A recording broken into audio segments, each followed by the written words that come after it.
Olá! Que excelente ter todo mundo aqui para mais uma sessão de estudo. É uma alegria imensa guiar a nossa análise visual de hoje. A gente vai mergulhar fundo num guia super prático para as nossas comunidades. Vamos falar sobre como lidar com falhas e ainda assim manter a fidelidade até o fim. E olha, para fazer isso, a gente vai olhar bem de perto para a vida de três gigantes: Moisés, Arão e Miriam. Sabe, a gente costuma lembrar deles só pelos grandes feitos heróicos, né? Mas o fascinante aqui é ver essa equipe de irmãos por um ângulo muito humano, cheio de falhas, medos e aquelas reações emocionais que a gente mesmo tem no dia a dia. Bora lá? Então, o nosso roteiro de estudo está dividido em 5 passos bem simples. Primeiro, o chamado dos três irmãos. Segundo, os perfis e as falhas de liderança deles. Terceiro, conflitos e responsabilidade. Quarto, a verdade sobre a salvação. E, para fechar, aquela aplicação prática essencial para os nossos dias. Bom, vamos direto ao ponto 1. O chamado dos três irmãos. Uma equipe complementar que foi poderosamente usada por Deus. Para começar, a gente precisa entender a raiz dessa história. Fica bem claro que ninguém cumpre um grande propósito isoladamente. Esses três irmãos lá da tribo de Levi, filhos de Yanrão e Joquebede, compartilharam uma linha do tempo incrível. Eles saíram do Egito, viram aquele poder absurdo na travessia do Mar Vermelho, mas, depois, vieram os longos anos de provações no deserto. E foi justamente lá, no deserto, que a pressão fez as fragilidades de cada um virem à tona, o que, infelizmente, levou a eventos tristes que impediram os três de entrar fisicamente na Terra Prometida. Mas olha que beleza é a cooperação do plano de Deus. Moisés era o caçula, mas trazia a direção, a liderança primária. Arão, o irmão do meio, era o sacerdote, o cara da comunicação, sabe? O porta-voz diante do faraó, que cobria aquela insegurança do Moisés de falar em público. E a Miriam, a mais velha, tinha uma sensibilidade espiritual gigante desde criança. Ela que protegeu o bebê Moisés lá no Rio Nilo e depois liderou o povo em louvor. A grande sacada estrutural aqui é: ninguém precisa fazer tudo sozinho. A complementariedade é o segredo. A gente só precisa cumprir fielmente a nossa própria parte. O que nos leva à parte 2 do nosso estudo: perfis e falhas de liderança. Vamos falar sobre as imperfeições humanas sob pressão. Então, o ponto crucial é o seguinte: quando a gente avança para as falhas deles, é preciso muita honestidade. Deus não escolhe pessoas perfeitamente inabaláveis. Ele chama gente comum e transforma no processo. Mas liderança exige vigilância. E a pressão do deserto quebrou muita coisa. Pensa no que aconteceu nas águas de Meribá. Moisés recebeu uma instrução super clara: fale com a rocha para sair água. Só isso. Mas ele estava tão exausto da rebeldia daquele povo todo que reagiu com muita raiva. Ele não falou com a rocha. Ele bateu nela 2 vezes com o cajado. Essa atitude passou uma imagem totalmente distorcida de um Deus que estava sendo cheio de graça naquele exato momento. A lição? A responsabilidade de quem lidera é muito maior. A obediência precisa ser exata e não puramente emocional.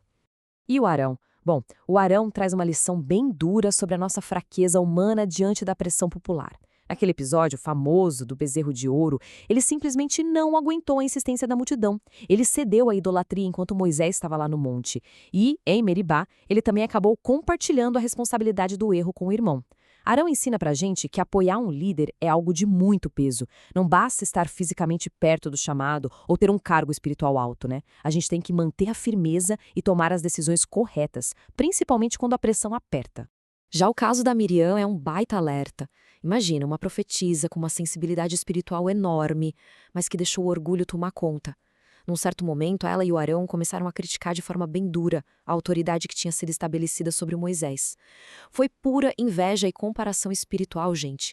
E o peso de falar contra aquilo que Deus estabeleceu foi tão grande que a Miriam acabou disciplinada com uma lepra temporária. Ela precisou até ser isolada do acampamento por uns dias. É um aviso muito claro de que ter influência espiritual exige da gente uma humildade constante e profunda. Seguindo em frente, chegamos ao tópico 3, conflitos e responsabilidade. Vamos encarar a realidade das relações humanas. A verdade é que eles não eram super-heróis em pedestais intocáveis, não. Eram irmãos. Eles brigavam, competiam, se frustravam uns com os outros. E isso faz a gente pensar como a inveja e a comparação afetam silenciosamente os nossos grupos hoje. Esse caso da Miriam ilustra de forma brilhante a diferença entre maturidade e imaturidade emocional no conflito. De um lado, a gente vê a crítica cheia de inveja da Miriam e do Arão. Do outro, olha a reação fantástica do Moisés quando a disciplina divina cai sobre a irmã dele. Ele não comemora o castigo, não ataca de volta. Na verdade, ele clama a Deus, intercedendo pela cura dela. Sabe, a verdadeira liderança espiritual não ataca o ofensor, ela intercede e estende a graça. Bom, vamos agora para a parte 4, a verdade sobre a salvação, a realidade espiritual mais profunda de tudo isso. A gente sabe que Miriam morreu no deserto, Arão no Monte Hor e Moisés em Moabe. Nenhum deles pisou de fato em Canaã. E aí vem aquela dúvida que não quer calar. Será que essas falhas todas significam que eles perderam a salvação e o propósito eterno deles? Para responder isso, a gente precisa fazer uma distinção que é vital. Sim, teve uma consequência terrena óbvia e bem severa. Eles não entraram na terra prometida física. Eles pagaram o preço daquela desobediência. Mas, pessoal, disciplina divina não significa rejeição divina. Não entrar em Canaã não quer dizer de jeito nenhum perder a salvação eterna. Eles foram disciplinados como filhos amados, mas os papéis deles no grandioso plano de Deus foram inteiramente cumpridos. E quer ver a maior prova bíblica dessa realidade? Centenas de anos depois, lá no Novo Testamento, no Monte da Transfiguração, quem é que aparece vivo, glorificado e batendo um papo lado a lado com Jesus Cristo? Ele mesmo, Moisés. Essa aparição extraordinária é a prova definitiva de que Moisés está vivo em Deus. Aquele erro triste lá em Meribá trouxe uma perda temporal, é verdade, mas não apagou de forma alguma o amor eterno e redentor do Criador pela vida dele. E no caso de Arão e Miriam? Bom, a Bíblia não mostra uma aparição deles como a de Moisés, mas o princípio da graça é exatamente o mesmo. Eles foram pessoas que, mesmo com os grandes tropeços e as disciplinas que enfrentaram, continuaram firmes na aliança. Eles confessaram os erros, mostraram arrependimento genuíno e mantiveram a fé naquela redenção que Deus prometeu e que se cumpriu plenamente em Cristo. A salvação deles, assim como a nossa esperança de hoje, se baseia 100% na maravilhosa graça de Deus. O que nos traz, finalmente, ao ponto 5. Aplicação prática para hoje. Situações totalmente reais para os nossos grupos. A teologia só ganha vida mesmo quando a gente aplica no dia a dia, certo? É muito fácil julgar Moisés ou Arão lendo a história, mas o nosso verdadeiro desafio é enxergar esses mesmos comportamentos nas nossas próprias vidas. Vamos dividir isso em 3 cenários bem práticos. Situação 1. Quando alguém do nosso lado se destaca, a gente apoia ou compete por orgulho igual a Miriam fez?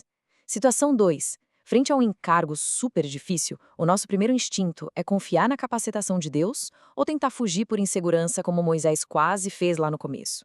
E situação 3. Quando todo mundo exige uma decisão fácil, mas que a gente sabe que está errada, a gente tem firmeza para dizer não ou acaba cedendo à pressão da galera, tipo o Arão com o bezerro de ouro? Isso é espelho da vida real, gente. Então, vamos deixar essa pergunta ecoar por um instante. A gente está obedecendo a Deus de forma exata ou só reagindo emocionalmente ao estresse? No calor de uma crise, quando o cansaço bate forte e as pessoas em volta não param de reclamar, qual é a nossa atitude? Dar aquela explosão de raiva, o famoso bater na rocha, pode até parecer justificável ali na hora da tensão, né? Mas olha, essas reações muitas vezes distorcem totalmente o caráter que a gente deveria transmitir. Autocontrole não é opcional, é uma urgência inegociável para quem quer manter um testemunho fiel. E aqui vai mais uma reflexão profunda tirada dos erros da Miriam e do Arão. A fidelidade não se prova só na frente de todo mundo, nos grandes palcos ou quando a coisa dá certo. A fidelidade é provada nos detalhes. Ela é testada na forma como a gente fala das lideranças nos bastidores e naquela humildade de aceitar uma correção. A murmuração e a rebeldia trazem um peso espiritual super destrutivo para qualquer grupo. O nosso chamado não é para ficar apontando o dedo, mas para observar, colaborar e interceder. E para encerrar este nosso estudo, quero deixar um pensamento muito poderoso com a gente. Uma arrancada empolgante, igual foi a saída do Egito, não é garantia de chegada triunfal. A vida não é uma corrida rápida de 100 metros, é uma maratona exaustiva através de um deserto. Falhas e quedas vão acontecer. A nossa imperfeição é um fato irrefutável. Mas o que importa mesmo é ter humildade para se arrepender e resiliência para permanecer fiel até o último dia, exatamente da forma que foi pedido. Muito obrigado por acompanhar esta nossa profunda análise visual.